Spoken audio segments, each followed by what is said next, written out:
Kisah Para Rasul pasal 2 ayat 1. Ketika tiba hari Pentakosta, semua orang percaya berkumpul di satu tempat. Kisah Para Rasul pasal 2 ayat 2. Tiba-tiba turunlah dari langit suatu bunyi seperti tiupan angin keras yang memenuhi seluruh rumah, di mana mereka duduk. Kisah Para Rasul pasal 2 ayat 3. Dan tampaklah kepada mereka lidah-lidah seperti nyala api yang bertebaran dan hinggap pada mereka masing-masing. Kisah Para Rasul pasal 2 ayat 4. Maka penuhlah mereka dengan Roh Kudus, lalu mereka mulai berkata-kata dalam bahasa-bahasa lain, seperti yang diberikan oleh Roh itu kepada mereka untuk mengatakannya. Kisah Para Rasul pasal 2 ayat 5. Waktu itu di Yerusalem diam orang-orang Yahudi yang saleh dari segala bangsa di bawah kolong langit. Kisah Para Rasul pasal 2 ayat 6. Ketika turun bunyi itu, berkerumunlah orang banyak. Mereka bingung karena mereka masing-masing mendengar rasul-rasul itu berkata-kata dalam bahasa mereka sendiri. Kisah Para Rasul pasal 2 ayat 7. Mereka semua tercengang-cengang dan heran, lalu berkata, "Bukankah mereka semua yang berkata-kata itu orang Galilea?" Kisah Para Rasul pasal 2 ayat 8. Bagaimana mungkin kita masing-masing mendengar mereka berkata-kata dalam bahasa kita sendiri, yaitu bahasa yang kita pakai di negeri asal kita? Kisah Para Rasul pasal 2 ayat 9.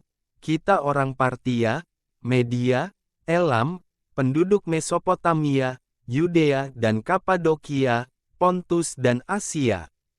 Kisah Para Rasul pasal 2 ayat 10. Frigia dan Pamfilia, Mesir dan daerah-daerah Libya yang berdekatan dengan Kirene, pendatang-pendatang dari Roma. Kisah Para Rasul pasal 2 ayat 11. Baik orang Yahudi maupun penganut agama Yahudi, orang Kreta dan orang Arab, kita mendengar mereka berkata-kata dalam bahasa kita sendiri tentang perbuatan-perbuatan besar yang dilakukan Allah. Kisah Para Rasul pasal 2 ayat 12. Mereka semuanya tercengang-cengang dan sangat termangu-mangu sambil berkata seorang kepada yang lain, "Apakah artinya ini?" Kisah Para Rasul pasal 2 ayat 13. Tetapi orang lain menyindir, mereka sedang mabuk oleh anggur manis. Kisah Para Rasul pasal 2 ayat 14.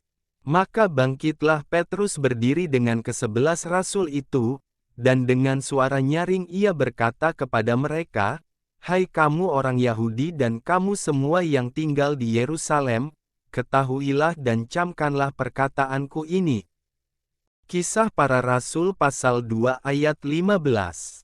Orang-orang ini tidak mabuk seperti yang kamu sangka, karena hari baru pukul 9. Kisah Para Rasul pasal 2 ayat 16. Tetapi itulah yang difirmankan Allah dengan perantaraan Nabi Yul. Kisah Para Rasul pasal 2 ayat 17.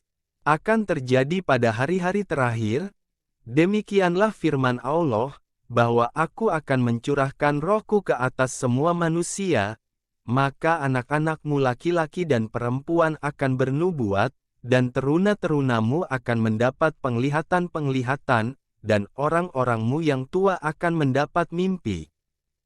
Kisah Para Rasul pasal 2 ayat 18. Juga ke atas hamba-hambaku laki-laki dan perempuan, akan kucurahkan rohku pada hari-hari itu, dan mereka akan bernubuat.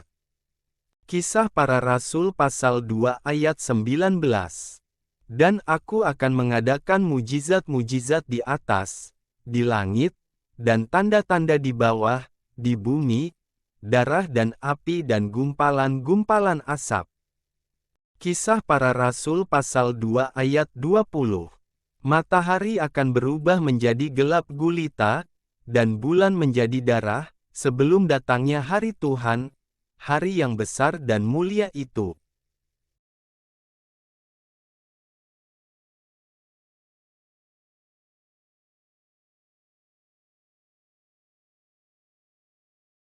Kisah Para Rasul pasal 2 ayat 22. Hai orang-orang Israel, dengarlah perkataan ini, yang aku maksudkan, ialah Yesus dari Nazaret, seorang yang telah ditentukan Allah dan yang dinyatakan kepadamu dengan kekuatan-kekuatan dan mujizat-mujizat dan tanda-tanda yang dilakukan oleh Allah dengan perantaraan Dia di tengah-tengah kamu, seperti yang kamu tahu. Kisah Para Rasul pasal 2 ayat 23. Dia yang diserahkan Allah menurut maksud dan rencananya, telah kamu salibkan dan kamu bunuh oleh tangan bangsa-bangsa durhaka. Kisah Para Rasul pasal 2 ayat 24.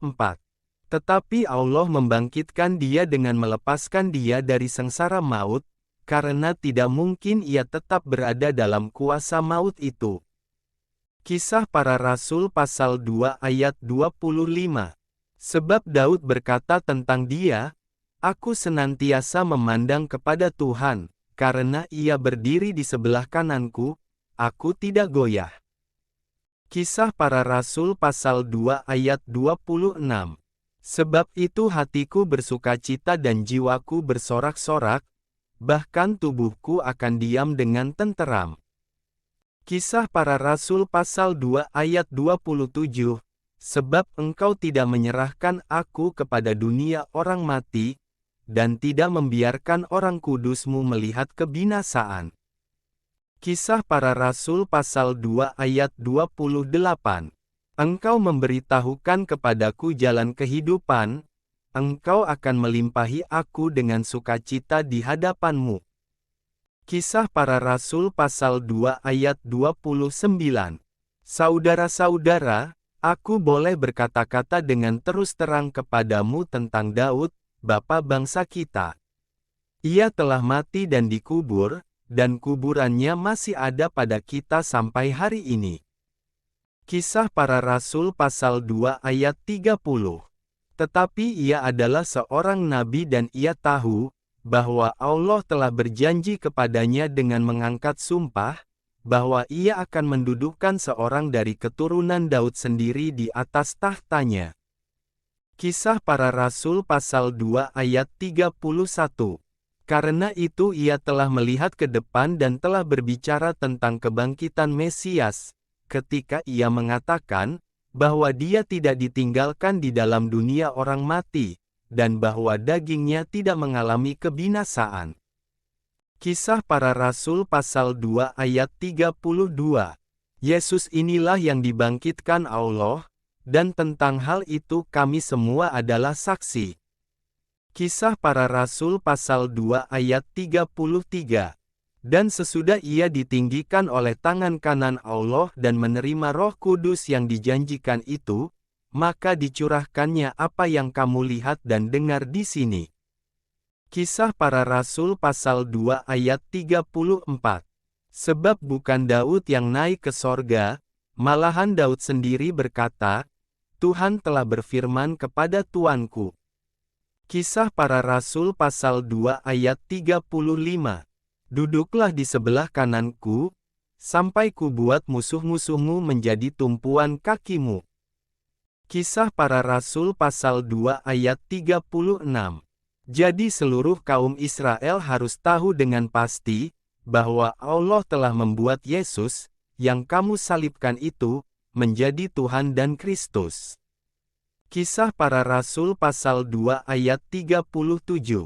Ketika mereka mendengar hal itu hati mereka sangat terharu, lalu mereka bertanya kepada Petrus dan rasul-rasul yang lain, apakah yang harus kami perbuat, saudara-saudara? Kisah Para Rasul pasal 2 ayat 38. Jawab Petrus kepada mereka, bertobatlah dan hendaklah kamu masing-masing memberi dirimu dibaptis dalam nama Yesus Kristus untuk pengampunan dosamu, maka kamu akan menerima karunia Roh Kudus. Kisah Para Rasul pasal 2 ayat 39. Sebab bagi kamulah janji itu dan bagi anak-anakmu dan bagi orang yang masih jauh, yaitu sebanyak yang akan dipanggil oleh Tuhan Allah kita. Kisah Para Rasul pasal 2 ayat 40.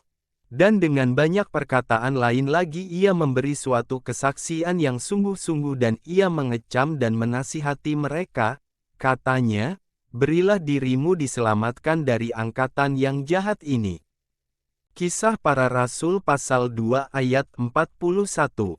Orang-orang yang menerima perkataannya itu memberi diri dibaptis dan pada hari itu jumlah mereka bertambah kira-kira 3.000 jiwa.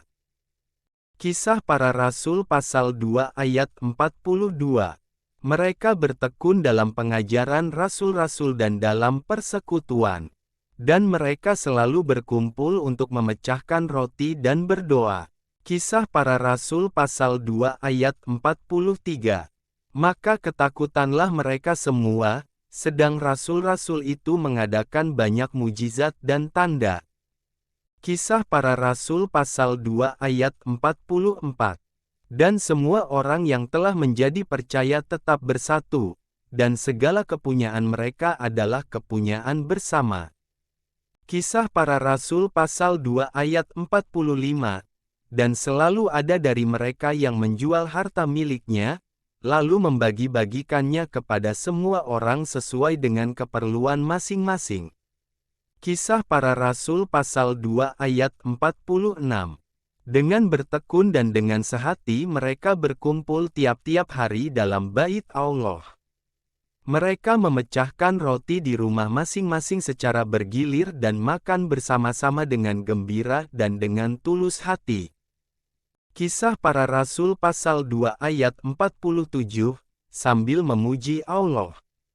Dan mereka disukai semua orang. Dan tiap-tiap hari Tuhan menambah jumlah mereka dengan orang yang diselamatkan.